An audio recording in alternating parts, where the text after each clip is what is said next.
Well, once again, good morning, everyone, and welcome to the Messer Financial Weekly Sales Selling presentation. A little housekeeping first and foremost, you should be muted. And number two, if you would please hold your questions until the end and add them into that question box on your far right column. That would be great. And as we have so far this year, we are continuing in our presentation modem. We've taken an example client from the beginning of finding them in our prospecting efforts to meeting with them, to doing a fact finder, health insurance questionnaire type of deal as well. We've done some self underwriting. We've designed a plan for them. We've presented. We've sold the plan. And if you have in the past joined us, you'll be able to find the client again is the same couple, the husband and wife with a couple of kids. And we focused all the way through on this with living benefits. And as we presented that information, we also used the American General Partners living benefits in our presentation. So those of you who have maybe missed one of these in the past, all you'll need to do is go back to the Messer website, to the agent resources at the top of the line, scroll on down to the Messer Learning Center.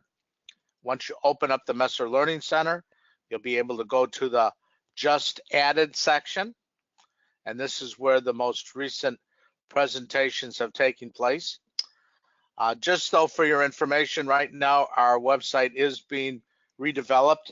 So some of the most recent presentations have not been populated onto the site yet, but we'll get them up there soon. As well as today, of course, we're going to be recording this presentation of information, and you'll be able to find it there.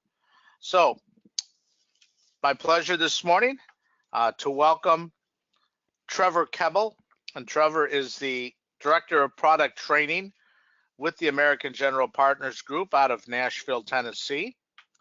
And he's going to do a much more thorough job of explaining the benefits of the living benefits of quality of life. Good morning, Trevor. Good morning, Mark. Thank you very much for having me. It's an honor to speak with you all today, and thank you to everybody who has joined. As Mark mentioned, my name is Trevor Kebbel, Director of Product Training at AIG. The topic this morning, or the goal here, is to get you more familiar with the living benefits that are available on our quality of life insurance suite of products. We will go through the ins and outs of how these living benefits work. We will go through the details of what is covered from a living benefit standpoint. We will spend a couple of minutes talking about the claims process if you have a client who suffers a qualifying event. What do they need to do, and what do you need to do to ensure they can accelerate the death benefit under these riders? Then we'll finish up. I understand that Mark had been including the child rider on those sample cases that he was working on with you. So I'll spend a couple of minutes talking through just some of the details of that rider, and we'll talk through some of the conversion options as well, or how or when you're able to convert that child rider to its own policy. As Mark also mentioned, I'm more than happy to take any questions that you have today. We'll address all of those questions at the end, but certainly don't hesitate to ask if you have questions or need clarification on anything. I want to make sure we get all those questions addressed. With that, we'll go ahead and begin. So with just a little bit of a background, these living benefits called the Select Choice 2 Accelerated Benefit Rider. These living benefits are included automatically on each product in our quality of life insurance suite of products. So if you've looked at our products in the past, you know that we have a term portfolio, which Mark has been using in his case studies with you. We also have a very competitive cash accumulation IUL product. We have a very competitive no lapse guarantee death benefit product, and we also have a current assumption or traditional UL product. The living benefits that we're going to walk through this morning are included on each of those products, and it is the same iteration on each of the products. So the details that you see this morning will be the same whether you're using one of our permanent products or you're using one of the term products. These living benefits are included automatically on all of those products for no added charge. The opportunity to provide that peace of mind to your client that they have a life insurance policy that they don't have to die to use provides invaluable benefits to them in terms of what is offered through these living benefit riders. Chronic, critical, and terminal illnesses are very real. And statistics show that the majority of Americans are going to come down with one of those types of conditions at some point in their lifetime. The opportunity to have these valuable benefits on a life insurance product so that your client can accelerate a portion of their death benefit is absolutely key to maintaining their quality of life and their standard of living that they were accustomed to prior to the unfortunate diagnosis of being chronic, critically, or terminally ill. A little bit of details about these riders. What you'll see as we go through this information is not only are these living benefits free and included automatically on all of our quality of life insurance suite of products, but they are some of the most expansive living benefits that you will find today in the industry. We allow your clients to accelerate 100% of their death benefit up to $2 million for a qualifying chronic, critical, or terminal illness. That $2 million maximum is a per life maximum. So if your client has 2 or 3 or more policies with us, they have a total of $2 million of coverage to accelerate across all of those policies in the event of that qualifying illness. It's really important to understand with these living benefits how the benefits are paid. Because these are included automatically on all of the products, they're paid out based off of a discounted benefit basis. What that means is that if your client suffers a qualifying event, we're going to take a look at 2 main factors. We're going to look at how severe that condition is, and we're going to look at the expected impact that that condition has on the client's life expectancy. The more severe the impact on their life expectancy, the greater amount that they're going to be able to accelerate from their policy. Let me give you a brief example. Let's assume the client has a $1 million policy and they suffer a qualifying event. We're going to review the claim information that we received from the client, and we're going to make them an offer based off of those conditions, the severity and the life expectancy impact. Let's say, again, remember it's a discounted benefit payout. So on that $1 million policy, after we do our review, we might come back to the client and say, okay, if you want to accelerate all of your policy benefit, your full $1 million in this example, we will write you a check for $900,000. If the client takes the check for $900,000, we reduce or discount the death benefit by the full $1 million. They've exhausted their full policy benefit. They've used all of their life insurance for that acceleration. It's also really important to understand, though, that the client at no time has to take the full death benefit amount. It is entirely up to them how much death benefit they want to accelerate. They could come back to us in that same scenario and say, you know what, I don't want to take the full policy benefit. I want to leave some death benefit intact, or I don't believe I need that much money, whatever the scenario might be. So they can say, you know what, I only want to take half or $500,000 of my $1 million death benefit. We'll come back and say, okay, in that example, we'll write you a check for $450,000. You take the $450,000. We discount the death benefit by $500,000. You got a $500,000 policy death benefit remaining in force from that point forward. And obviously, it's important to understand that that new $500,000 death benefit that's left intact has its cost lowered to associate with the new lower death benefit after the partial acceleration. So the policy fees, the charges, the expenses, the premium on a go-forward basis will be based off of the new lower $500,000 death benefit instead of the original $1 million death benefit. The bottom line with these riders is the life expectancy impact and the severity of the condition play a factor in how much the client is able to accelerate. The more severe, the greater the impact on their life expectancy, the greater payout they're going to receive from that death benefit acceleration. We also know, because of the way that these are determined, the payouts for these are determined, it can be difficult at times for you to explain to your clients how much they're actually going to receive if they have a qualifying event, because we have to first review their claim information before we make them an offer. So to hedge against that sometimes difficult conversation, what we've done is we've built in guaranteed minimum benefit payouts in these riders. The guaranteed minimum benefit payouts are relatively easy to understand. It is a percentage of the death benefit based on the policy year that the client goes on claim. Okay. So the guaranteed minimum percentage starts off relatively low in the early policy years, like you might expect, but it steps up every year. So let's say the policy is at a point in time where the guaranteed minimum is 70%. On that $1 million policy example we were just using, that would indicate that the client knows that regardless of the severity and the life expectancy impact, they are able to accelerate at least 70% or $700,000. Now, of course, we will always pay them more if those conditions warrant it, but the guaranteed minimum benefit payouts lend themselves so that your clients understand for every single policy year what's the least amount of death benefit they can accelerate for the chronic, critical, or terminal illness. Those guaranteed minimum tables are printed directly in the policy. So you will know, and your clients will know, when they get the policy, what the guaranteed minimums are for every single year, for chronic, for critical, and for terminal. Gives them a better understanding of the lowest amount per policy year that they can accelerate. And it also makes it easier for you to have that discussion with your clients to indicate to them, now, the company is going to base the claim off of the actual claim amount off of these parameters, but here's the lowest you'll get in any policy year. The client always has that understanding with these living benefits.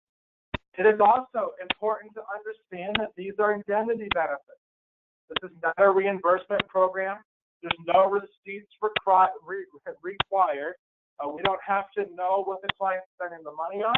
We don't have to have proof that they're spending it on the cost of medical care.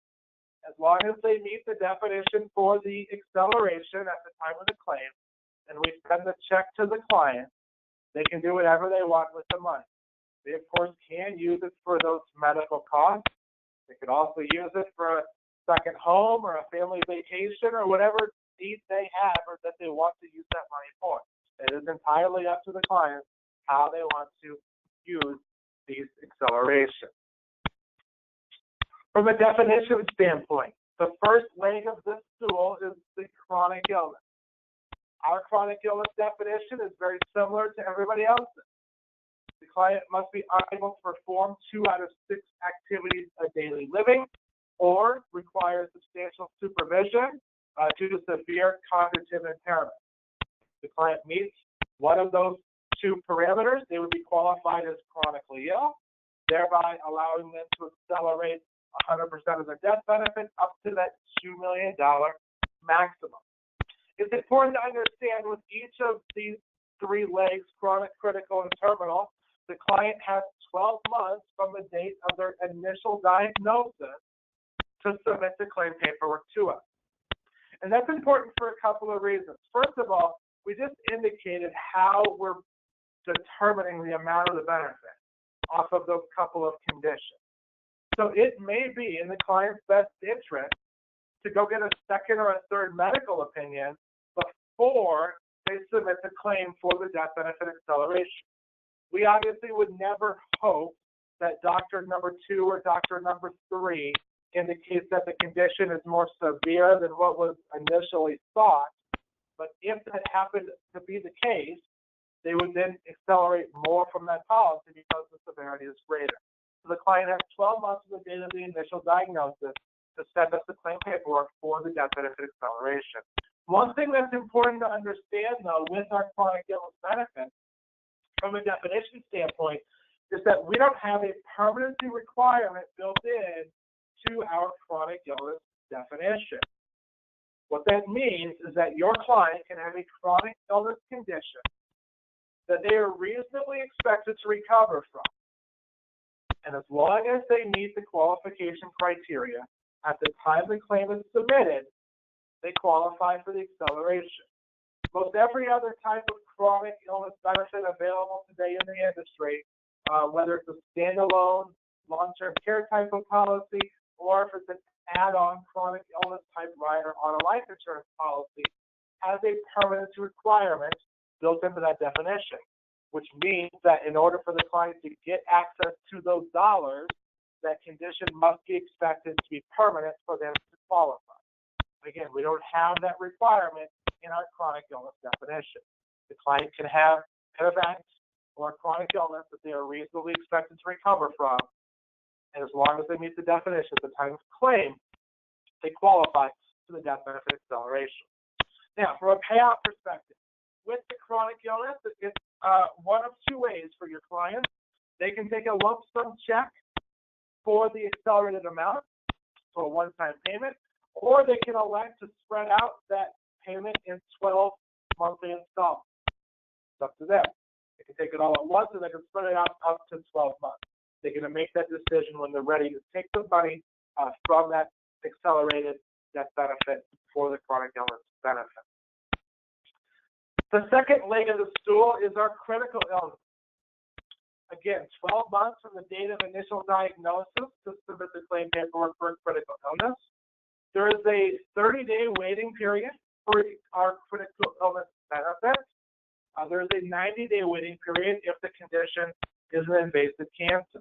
You can see on the right-hand side of your page the list of our qualifying critical illnesses: major heart attack, stroke, coronary artery bypass, invasive cancer, blood cancers, on down the line.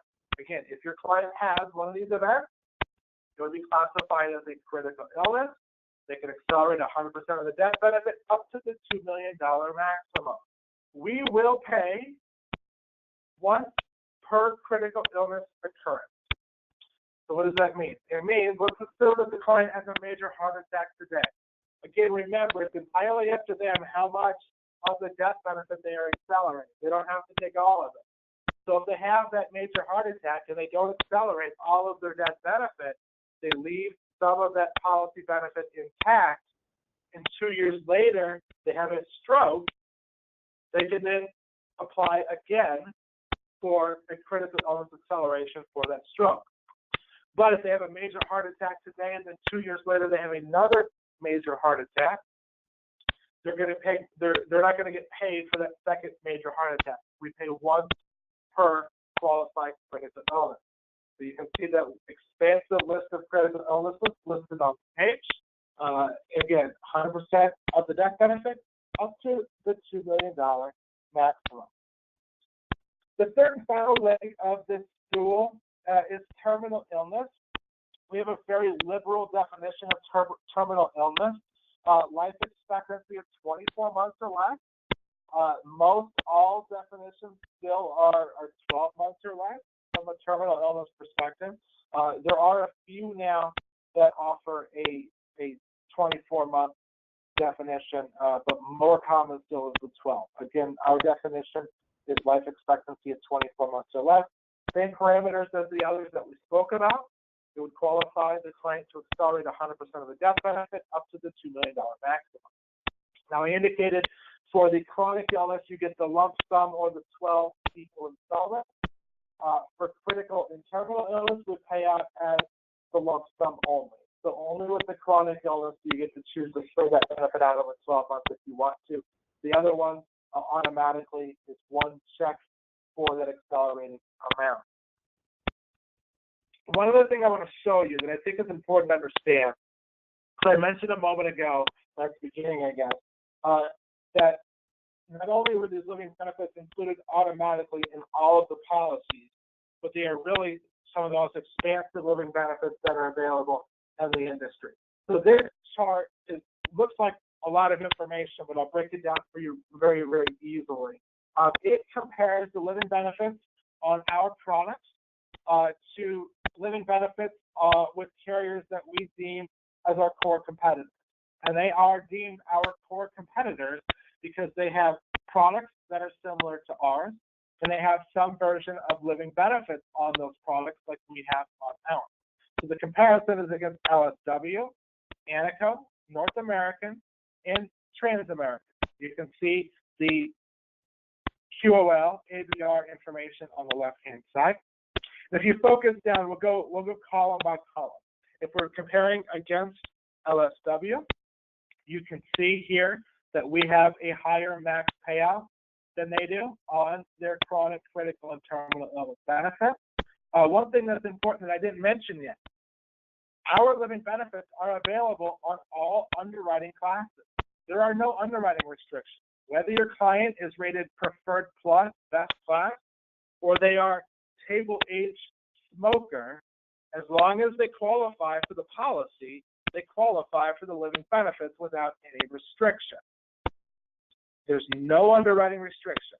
Your best class gets the same benefits as somebody who is table rated or who may be a tobacco user. Most other companies have underwriting restrictions on their benefits.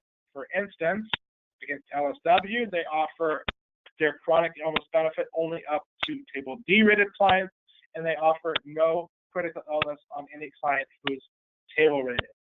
So very, very competitive, or very, very favorable from a competitive standpoint, the fact that there's no underwriting restrictions on these living benefits. The story is going to be the same pretty much across the board here. Against Anico, again, higher max amounts. You'll notice they start at the same $2 million, but their benefits are tiered and drop at age 65 from $2 million down to $1 million. If you look at industry statistics, when is somebody more likely to suffer a chronic, critical, or terminal illness? Well, it's after age 65. So they arguably need that higher benefit in those later years, more so than they do in the early years. We don't have any tiers on $2 million in all years. Just like LSW, they also have some underwriting restrictions as well. North American, same thing. Our list of critical illnesses that we cover are much more expansive than the North American living benefits. Our maximums are higher. We offer ours on our term portfolio, which is important. They offer theirs only on their permanent product, and they have the same underwriting restrictions as the others. And finally, Transamerica. Again, the story, guys, here is just the same. Higher max limit against those products.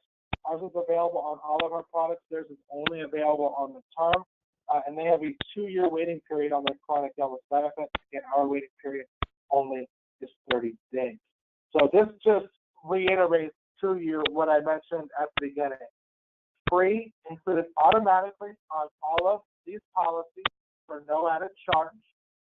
Some of the most expansive living benefits that are available to your clients in the industry in terms of maximum coverage amount, what is covered compared to what is not covered, waiting period, and the impact of them being available on all underwriting classifications.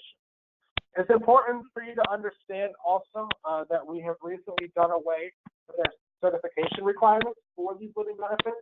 So up till about a week or two ago, we used to require you to go through a certification course on the accelerated benefit riders in order to sell one of our policies. We no longer have that certification requirement. So you no longer have to go through a special training course prior to writing a policy to sell it, unless you're visiting us from California. This morning, California has a specific state requirement for these trainings, so we did not do away with that requirement in California.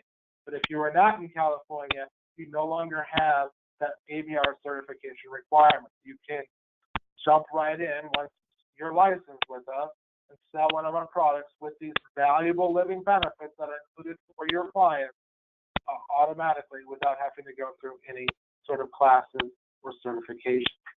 So keep that in mind. That's good news. That's the information that I wanted to cover this morning on the living benefits. I wanted to give you kind of a deeper dive, give you a little bit of background on what the living benefits are, how they work, or what's included. I'll spend a couple of minutes now just talking quickly through the actual claims process. So you know what the definitions are for the chronic critical terminal illness. You know what is covered. You know the maximum amounts. You know how we determine the payout. But what is the actual process if your client is unlucky and gets diagnosed with one of those conditions? The first step in this process, obviously, is that the policy owner has to contact us to let us know that they want to file an ABR claim. That just makes sense. We don't know that they have a condition unless they tell us that they have a condition. Once they are notified, we will send them out the initial paperwork that needs to be completed within 15 business days of that notification. It's important to understand with this process. We know that this is a tough time for that client and for their family. We will do everything in our power to make this process as quick and as seamless and as smooth as possible for them to get that acceleration. We will move as quickly as we can. We will provide a fair analysis of the claim, and then the offer will be made in a quick manner as well once it's been reviewed. So we will send them out the initial paperwork within 15 business days after they tell us that they want to file a claim. If the policy is in its 2-year contestability period, it will take a little bit more time to review that claim. We will have to send a questionnaire out to the policy owner as well as you as the agent in that contestable period, the 2-year contestability period, just to make sure that nothing was misstated or hidden in that initial application, be sure the client still qualifies for that acceleration. Again, that is only in that 2-year contestability period. After the 2nd year, that questionnaire is not needed or sent. And again, I mentioned already that the claim must be made within 12 months from the date of the initial diagnosis for the chronic, critical, or terminal illness. It's also important to understand the policy owner is the only one who can file a claim for the accelerated benefit riders on their policy. I understand most of the time you want to be very involved with your clients, and that certainly is absolutely vital in that relationship. It's for you to continue to maintain a positive relationship with them. You can help them through this process, but the policy owner is the only one that has the right to file a claim for those accelerated benefits on those policies.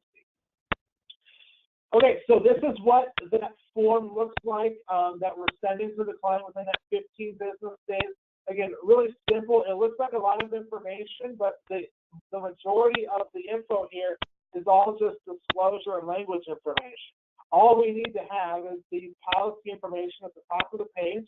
There's a Part B at the bottom of the page that is completed by the physician who diagnosed the illness or condition. And then Part C needs to be completed by the insured if the insured is different than the policy owner.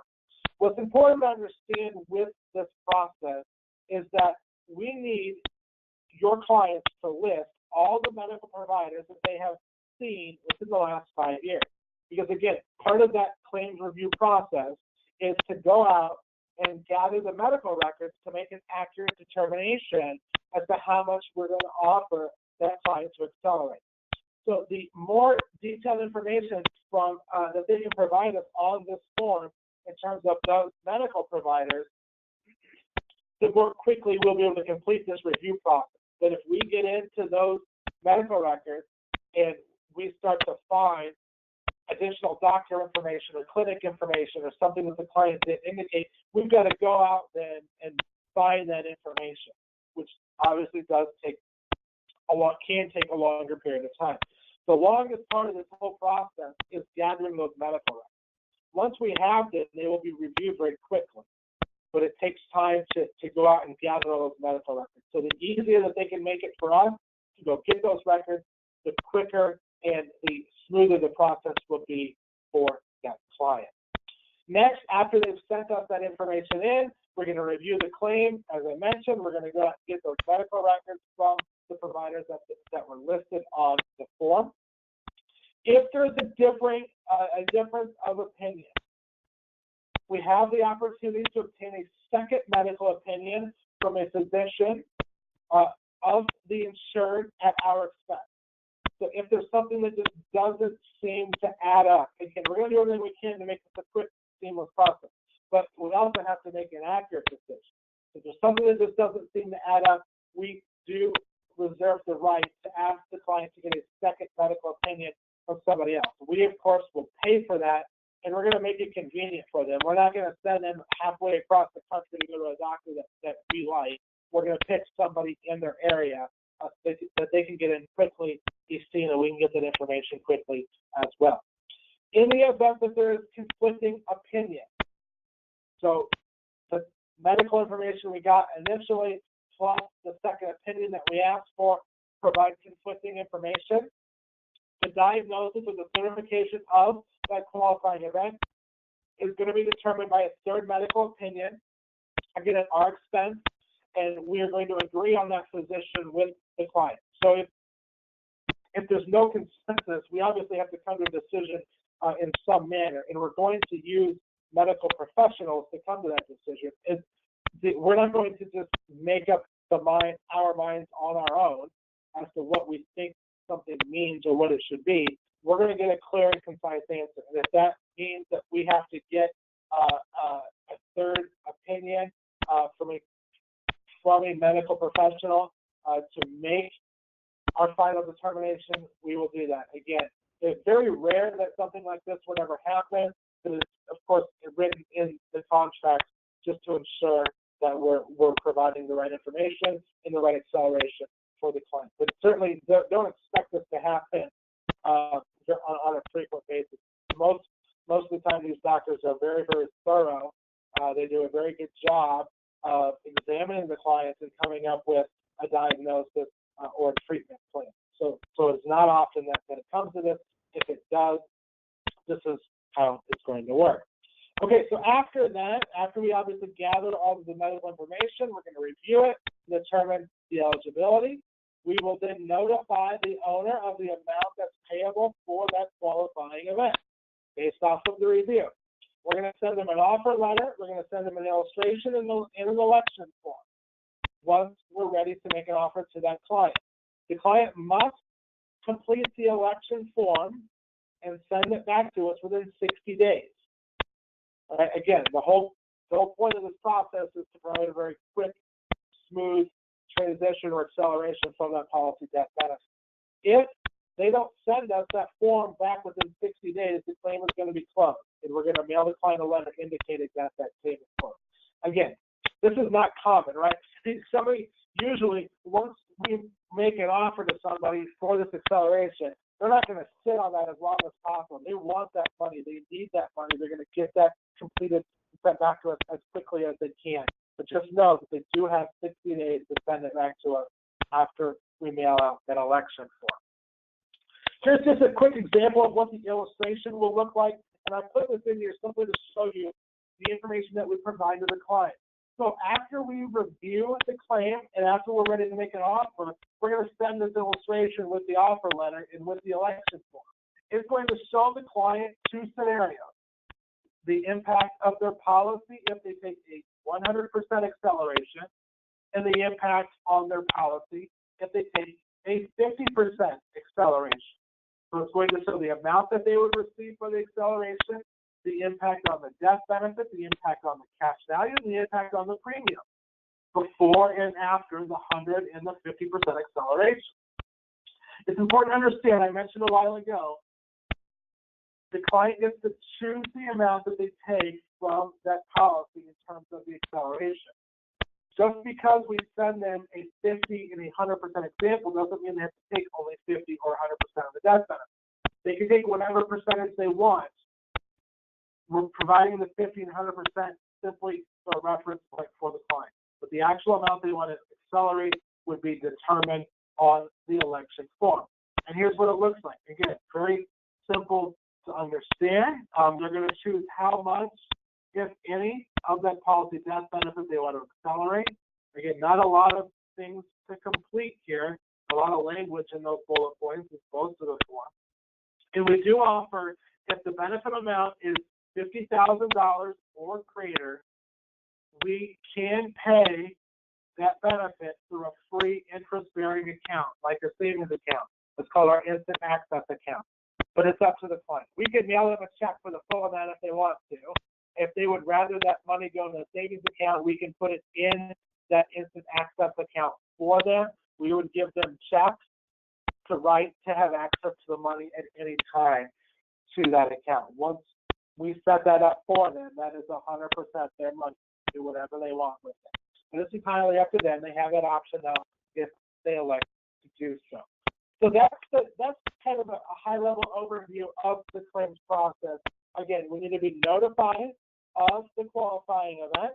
We will then send out the information to the client to complete to provide the medical information within 15 business days. Once we get that back from the client, we will go out to those medical providers and gather the medical records. We will review the medical records and make an offer. When we make an offer, we will send a selection form. We will send that illustration to the client, letting them know what the policy will look like off those two scenarios. And they're going to send it back to us, letting us know how much they want to accelerate. Once we get it, we will cut the check and send it to them just as quickly as we can. So again, we're not trying to make this a complicated process. We're trying to make it as quick and smooth and seamless as possible for those clients. So we understand the sensitive nature of having one of those things happen, not only to the client themselves, but to their family and their loved ones. So we want to make sure that we do everything in our power to be sensitive to that and provide as smooth as a process as we can for them in that time of need. So that's the overview that I had for you on the accelerated benefit riders. Very, very powerful living benefit for your client. You have the opportunity to provide a life insurance policy that provides the benefit that the client doesn't have to die to you. And I have that opportunity on the term products and all of the permanent products available in our portfolio for no additional charge. The chronic, the critical, and the terminal illness acceleration are included as part of those living benefits.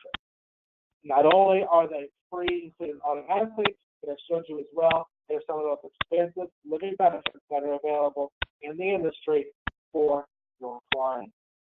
We'll switch gears for just a moment. I'm going to spend just a couple of minutes here on the children's insurance benefit rider, the child term rider.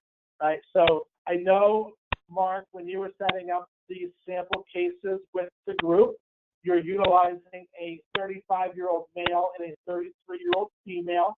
You were doing 20-year term policies, and you're adding a child rider onto that female term policy. So I just want to go through some of the details of this child rider to ensure that you have a thorough understanding of what it is and how it actually works. Okay, so the minimum coverage amount for the child rider is $1,000. You go as low as $1,000 of children's coverage if you want to. The maximum amount is $25,000. The coverage must be in $500 increments on this child rider. So starting at $1,000, you can have any amount between $1,000 to $25,000 in $500 increments. The insured parents must be between the ages of 17 and 50 years old to have the child rider on the policy. They also must be rated table 4 or better for a child rider to be eligible to be included on that policy. Their children. So their children must be between the ages of 15 days up to, but not including their 19th birthday. So when a policy is issued, any child who is between the ages of 15 days and up to the age of 19 qualifies for the coverage under the child rider. Once they're on that rider, they're covered up to and including their 25th birthday. So it can only be issued on a child up to age 19. But if you've got a case, let's just say, for instance, that you're writing a new case and the child is 18 years old. Well, that child is covered under this child rider because they're between the ages of 15 days and up to 19 years old when the policy is issued. But once it's issued, they are covered under this rider through their 25th birthday. So if something happens to that child all the way up to their 25th birthday, that benefit from that rider would be paid out to them. So who is covered? We're covering any child, any stepchild, or any legally adopted child of the insured who is named on the application when the policy is being applied for, who is within 15 days, like I just mentioned, but is less than 19 years old on the date of the application. But it also is covering any child who is born to that insured after the date of the application while the rider is in force. So if you're working with that young family, like what Mark is using in those examples, and they have 2 children today, those 2 children are covered. They need to name those children on the application. That policy goes in force, and then 2 years later, they have a 3rd child. Once that 3rd child hits 15 days old, they are automatically covered under that rider. And also, if they legally adopt a child after the policy has been enforced, as long as they're, again, within that 15 days and up to their 19th birthday, they're covered as well. So any child born or legally adopted by the insured after the policy goes in force is also covered. That's important. Obviously, you can't put a child who's not born on the application when you're writing the policy. You're putting the children who are currently living with the insured and that are eligible for the coverage, and then automatically any additional children while the rider is in force is covered under the rider. Finally, how is this rider converted? So one of the benefits of having this child insurance benefit rider on a policy is that it can be converted to its own policy. And there's a couple instances in which it can be converted. First of all, the importance is that you can convert it without evidence of insurability to a new policy. That's important, right? We don't know what, if any, conditions that child might develop as they move into adulthood. But if this rider is on the policy covering them while they are a minor child, you can convert that coverage on them to permanent coverage without evidence of insurability. They can do that conversion on each of the children's 25th birthday. So again, remember, it's covering all eligible children of the insured. So each child has the opportunity to convert on their 25th birthday or the expiry date of the rider if it's earlier, but generally it'd be on that child's 25th birthday. They get to also convert, again, very positive, for an amount up to 5 times the amount of the insurance on that child's rider without evidence of insurability. So I know that on the cases that you were using, for example, you included a $25,000 child rider on the mother, the female's policy. So each eligible child on their 25th birthday can convert to $125,000 of coverage without evidence of insurability. That's a very strong value add to this rider. The fact that they get to not only have that coverage, but they get to convert that coverage at up to 5 times the amount of the insurance on the rider. You can choose how much. It doesn't have to be 5 times, but the most that it can be is 5 times. It's convertible to a permanent policy, so you're not converting it to a term policy. You're converting it to a permanent policy at the time of that conversion. And of course, obviously, the request must be made in writing to us on or before the date that the insurance under the rider is scheduled to terminate. So on or before that child's 25th birthday, you need to indicate to us that you want to convert the child rider for that child to a new policy. It's also important to understand, again, if you've got 2 children that are covered under the rider, so obviously different ages, and the first child who gets to age 25 has the opportunity to convert to a permanent policy. That doesn't mean that the other child is no longer covered on the child rider. That child rider stays in force on that plan for that other child until they hit their 25th birthday, and then that child has the same opportunity for conversion as the older child did. So all your children still remain covered.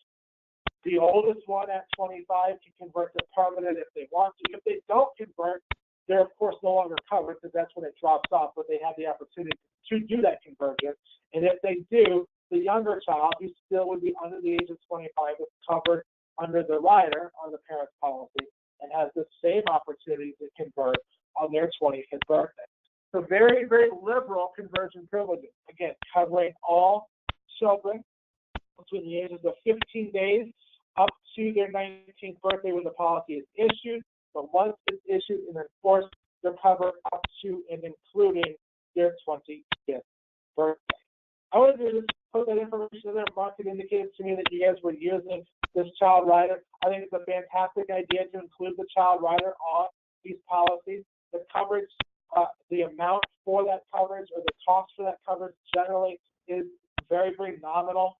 And the opportunity to have that coverage on those children, but more importantly, I would argue, the opportunity to have the ability to convert that coverage to permanent coverage on those children with no evidence of insurability is an absolute valuable tool to have inside of those policies.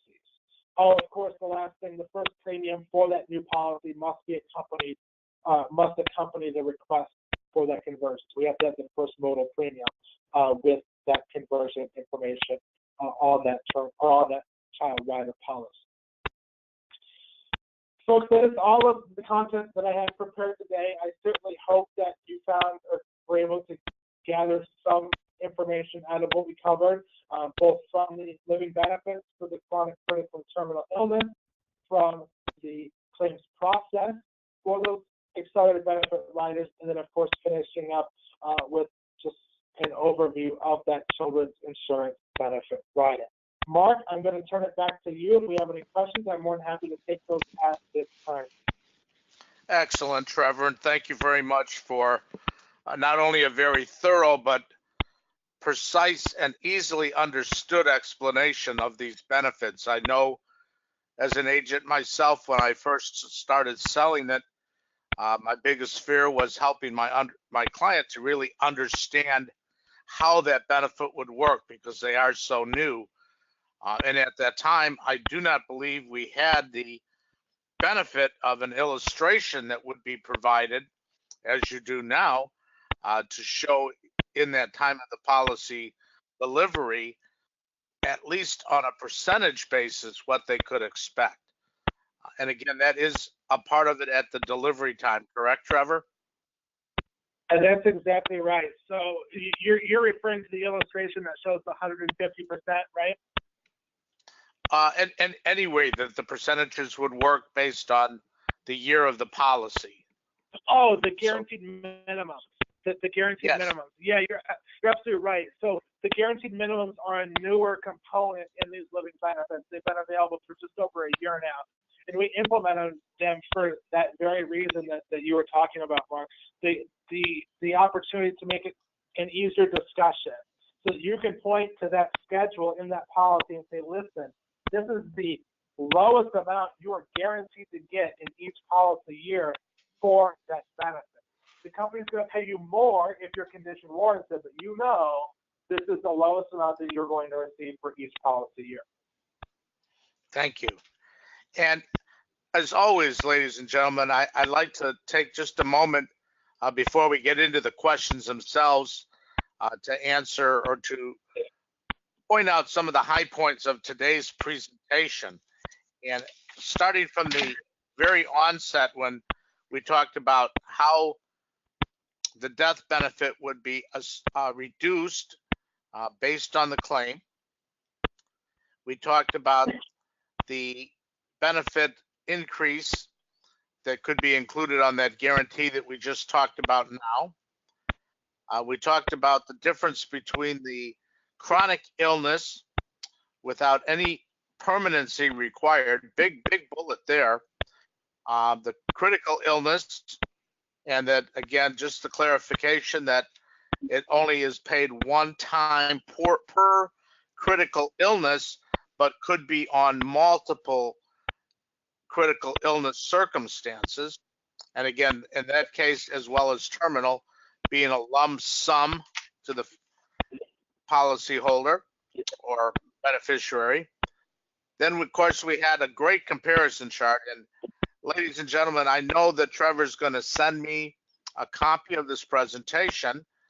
So it might behoove you, just for your own benefit, obviously, that when you're doing comparisons between competitors, you truly have an understanding of why we feel leaning more on the American General Partners product is most beneficial to your client. Also, then in our presentation today, Trevor, you brought out the actual claim form. I think that also helps an agent not only understand the workings behind it, but again, allows you as an agent, as we've talked in our presentations and other webinars, the professionalism that you can assert. So letting them know, and I would hold that tool until, again, the time of the delivery, to let them know that you would be the one to assist them in making that claim. And I think if you attended last week's session, you would understand the importance of that, because we actually used a scenario of that nature as an attempt to obtain referrals from the client in that professionalism of the follow-up on a death benefit to a surviving family member, that you also have this benefit now in your own follow-up on the living benefits to that client. And then, of course, as we have emphasized, and again, thank you, Trevor, for really going into greater detail on that child rider, how the benefits are arranged to begin with, and most importantly, the conversion to that child based on no existing or required evidence of insurability. So that, again, as he said, that is so key to everything we do. So again, Trevor, thank you very, very much. You're absolutely welcome. My pleasure. Let's take a couple of minutes here. We do have a couple of questions. One of the agents wanted to know that since AIG itself is a worldwide company, are products of this nature offered in other countries besides the U.S.? Are you aware? That's a great question. You're right. AIG is a global brand, as you're all well aware of. But our life insurance business is domiciled specifically in the United States. So we sell our life insurance products in the United States, and it gets a little bit deeper than that. We have multiple distribution platforms inside our life insurance business that operate different ways. You are part of our Partners Group distribution platform, which allows you access to the quality of life insurance benefits. Not everybody who sells our products has access to these living benefits. Only select groups who work with us in a certain capacity have access to them. And you guys are absolutely one of them, which makes it a valuable proposition for you when explaining these benefits to your clients. Because not, again, based off of our different distribution models, not everybody has access to these living benefits. Thank you very much again. All right, we have a question from Jeff, who was wondering if there is a way to show these guarantees during the actual selling process prior to the actual delivery. Are they working on anything like that? Are you aware, Trevor? Yeah, that's a great question, Jeff. The answer currently is no. The guarantees are not included in any sort of illustration. They are based off of obviously issue age mostly, which is why they're included in the specific policy. You can be assured that for every one of your clients, regardless of age, the minimum for terminal illness is 70% in each year. So that doesn't change. The minimums for chronic and critical illness start off at a much lower percentage, like you would expect. They start off around 2 to 4%, but then they increase every single year. And the rate at which they increase depends on the issue age. So the older the client is, the quicker that guarantee is going to accelerate. It's going to accelerate faster for somebody who's 55 years old than somebody who's 30 or 35 years old. I haven't heard of any immediate plans to change it to make it available in the pre-sale process. I completely agree with you that it would help tremendously, but I'll definitely follow up on that. Okay, thanks again, Trevor. And then we have the agent also asking, and I guess all agents want to know this too, when a child conversion is accelerated and the new policy is issued, is there a commission paid to the agent? That's a great question. And the answer is yes. There's commissions paid on the new permanent policy. Thank you. Excellent. And We then, all like to get paid. I understand the question totally. then there's the question, though, that someone is really putting on their thinking cap now. They want to know if accelerated benefits are a taxable event. That's actually a great question. We get it all the time. The short answer is no, they are not. The longer answer is that the client will receive a 1099 for the year that they received the acceleration. However, the taxable income box will show a zero amount. And I say that's the long answer because, as you all know, we don't make the tax code. So the way the tax codes are currently read indicates that those benefits are all received income tax free. That could change tomorrow, that could change next year, that could change in 10 years. We don't know. But as it stands today, the benefits are completely income tax free to the client. And that was a very good point. We don't have any control about tomorrow, and if the government can find another way to add revenue, this might be one of the areas they go to, but right now you at least have a temporary safety net. Exactly right. Let's see here. This one is a little bit more difficult. I don't know if there really is an answer, but Cynthia wants to know, is there an option for clients between the ages of 55 and 65? So I assume she's referring to adding on that child rider benefit, but I'm not really sure. Yeah, I guess I would need more information. I mean, we've got plenty of options for clients between the ages of 55 and 65. Term policies are available. Any of our permanent policies are available. All of those policies would include the living benefit. But if you're referring specifically to the child rider, no, the maximum issue age for the insured is 50 to have the child rider on those policies. But they can absolutely have a policy of their own, somebody between the ages of 55 and 65 years old. And based on that question, Cynthia, again, for clarification, and perhaps that's where we'll go to at another webinar in the future, is focus on how these benefits and actually work on a client on a permanent product versus just on a term product for the ease of the understanding. Let's see here.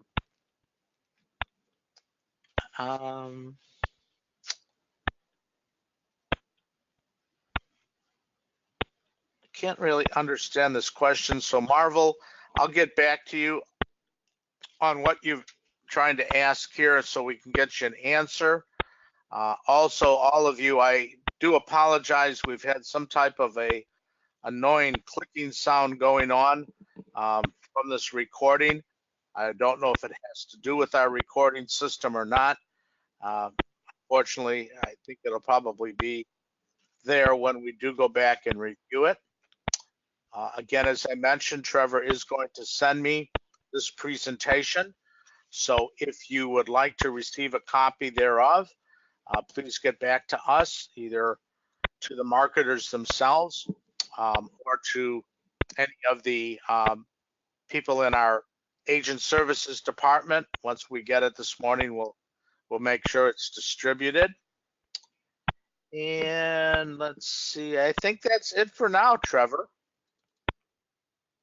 Okay, well, that's great. Again, please, if you have any other questions or any clarification, reach out to Mark. And Mark, as you know, you've obviously got my contact information, so we can get everything cleared up. I'm going to send that presentation out to everybody, or out to you, Mark, so you can distribute it to everybody. And for those of you who may be interested in more detailed information or information on some of our other products and processes, we do run a Wednesday webinar series that every Wednesday at 2 p.m. Central Standard Time. We will do a different topic or content, whether it's a product, a writer, a sales idea, a process, a whole wide array of certain of actual topics that are covered. You're all more than welcome to join those webinars. We send those invitations out every Monday morning.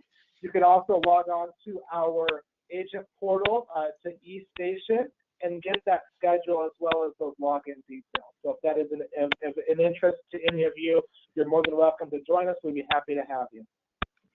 Yes, and thank you for that additional information, Trevor. And as always, ladies and gentlemen, the first step is that you go ahead and complete your contracting. And again, by easily using the electronic system at the Messer Financial home site, that you can go ahead and get that contract started and go ahead and have access to the benefits that will be provided through your affiliation and work with American General Partners in the future. Once again, Trevor, thank you very much for joining us this morning. And again, ladies and gentlemen, thank you all for your participation. Look forward to having you with us next Wednesday, where once again, we'll go after that market, and we're going to work next Wednesday on how to perform a life insurance policy review. So be sure to mark that on your calendar, August 2nd, 9 a.m., policy review time. Thank you all. Talk to you next week. Thank you, everybody.